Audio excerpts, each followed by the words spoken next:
Hi, this is the second video in a two-part series about setting up the Roland Aerophone with the SWAM Violin. And in the first video we saw how we should change various settings in the menu on the Aerophone to get the best out of this instrument, which is a software instrument. Now we're going to look at how to set things up on the computer itself. And here on my screen what we've got is my main stage setup. This is something I use in a lot of my professional work.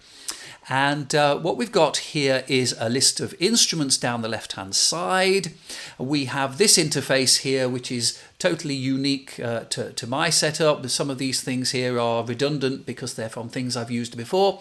But basically we've got the instruments here on the left hand side, and as you can see I've made this little graphic work nicely here for the settings to change with the different type of instruments. But what we're interested in this video is the SWAM Violin. And in your software, of course, things might be slightly different, but what we're going to look at here is the settings. Here's the main settings page. And to begin with, what we can do is go down to the reset button here. And if we do the default wind controller, well, we're all ready to play straight away.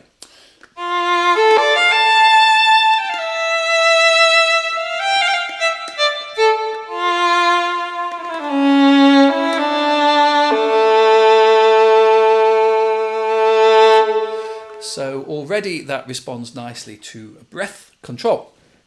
Now, if you remember in the first video, we set the thumb lever to do various things. And this is one thing that you will have to alter on the default patch if you want to keep to the default settings. Let me show you. If I move my thumb over to the left-hand side, we'll start to get the slurring from note to note. But now they're all going to slur.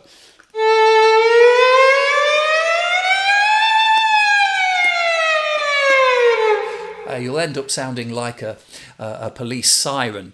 I'll show you what's causing the problem here. If you click down here on Options and then go to MIDI Mapping, the thing we want to change here is this portamento time. Now, for some reason, and this is the same on the Akai instruments as well as the Aerophone, this seems to have to be reversed. So set this to 127 minimum, and I'd suggest somewhere around 20 for the maximum.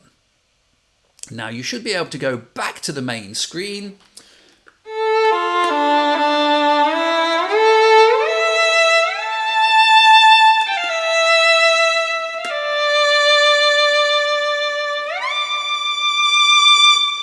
And now it does that lovely portamento sound only when I press the thumb lever over to the left. Now, if you like to just leave things there, the thing to do is go to the little save button here, and you can press this and save it as your own sound, and press save at the bottom right hand corner, and away you go. That's it. That's all you have to do. Now let me show you what I've done with a slightly different setup, which I think works very well. So I'm going to load my own sound that I've saved here. These are my own settings, should I say. There's a couple of things here that are different, and the first one is actually on this main opening screen. I've changed this poly mode. I think in the default setting it may be on something like the Mono SX. What I've done mine on is the double hold. This allows us to do some double stopping. Now, do you remember when we set up the Aerophone sound, we did it so that if we move the thumb lever over to the right, we could add a sustain message. And this is going to allow us to play two strings at the same time if we wanted to. Let's see if this works.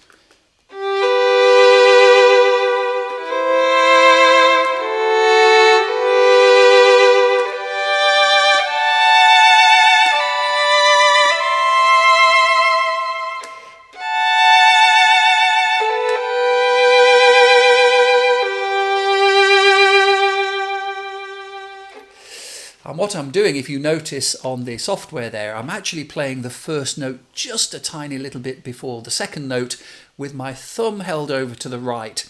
That's how I'm doing my double stopping. Now let's look at some of the other things that I've changed here.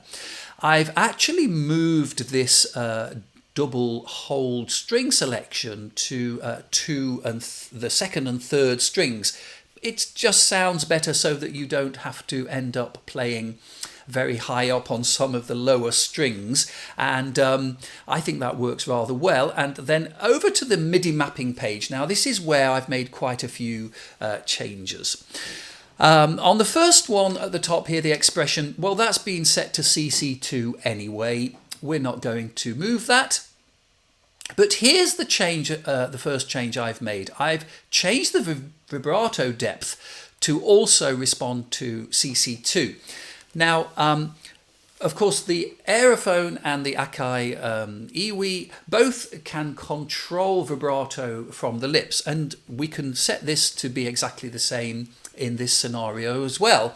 But I've found that to create the sort of speed and intensity of vibrato on the Aerophone that sounds realistic on the violin is quite hard work to do. So what I've done is I've told the software, when I'm blowing, make the vibrato happen for me. So this is a semi-automatic vibrato. I've set these settings here, a minimum of 40 and a maximum of 105. So what's happening is the harder I blow, the more vibrato is added.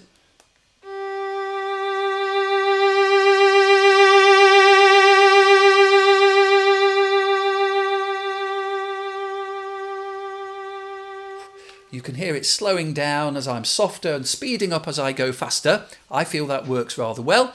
And I've also done the same with the vibrato rate. So that's the actual speed of the vibrato as well as the depth of the vibrato.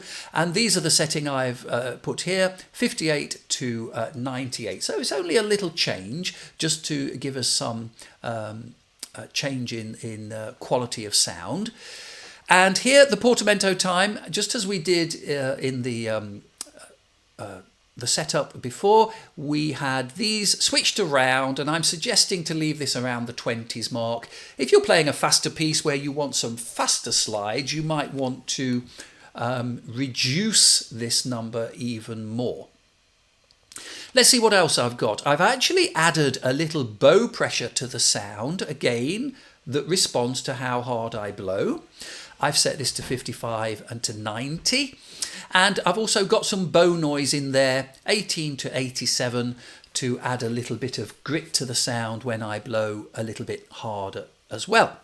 So they're the main setup changes that I've done. I really like the way this responds now. You can experiment with some of these yourself. The other things that we could do, if you remember, we said in the first video that we could change some other CC numbers. So here, look, at the moment this is set to CC1 to add the mute.